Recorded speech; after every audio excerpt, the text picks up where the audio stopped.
ناظرین، drama serial ماں نہیں ساس ہوں میں کی نیکسٹ ایپیسوڈ میں دکھایا جائے گا کہ مہرین جو کہ ذہنی صدمہ پہنچنے سے بے ہوش ہو گئی تھی، جب ہوش میں آئے گی تو وہ 25 سال پیچھے چلی جائے گی، اسے بالکل بھول جائے گا اس ذہنی صدمے سے پہلے جو کچھ بھی اس کی زندگی میں ہوا۔ جب وہ ہوش میں آئے گی تو باہر نکل کے شائستہ کو دیکھے گی، شائستہ کا موڈ خراب دیکھ کر وہ پوچھے گی کہ کیا ہوا شائستہ بھابی، آپ مجھ سے ناراض ہیں کیا؟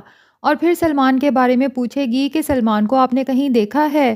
پتہ نہیں باہر کھیلنے نہ چلا گیا ہو، میں اسی کو ڈھونڈتی پھر رہی ہوں۔ شائستہ تو جب یہ سنے گی تو بہت ہی زیادہ خوش ہوگی کہ مہرین تو اب پاگل ہو جائے گی اور خود ہی میری جان اس سے چھوٹ جائے گی۔ لیکن عروج جب اپنی ماں کی یہ حالت دیکھے گی تو اسے بہت ہی زیادہ تکلیف ہوگی کہ ذہنی صدمے نے اس کی ماں کی یادداشت بالکل ہی ختم کر دی ہے۔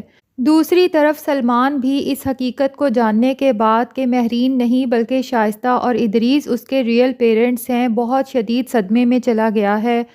وہ اسی صدمے میں ساحل سمندر پر اکیلا چلا جائے گا اور چیخ چیخ کر اللہ کو پکارے گا کہ یہ میرے ساتھ کیا ہوا، کیونکہ سلمان مہرین سے اس قدر محبت کرتا ہے کہ وہ ماں کے روپ میں مہرین کے سوا کسی اور کو سوچ بھی نہیں سکتا۔ تو اب دیکھنا یہ ہے کہ مہرین جب سلمان کو دیکھے گی تو کیا اسے پہچان پائے گی کہ یہی میرا سلمان ہے، یا پھر اس چھوٹے سلمان کو ڈھونڈتی پھرے گی ہر جگہ۔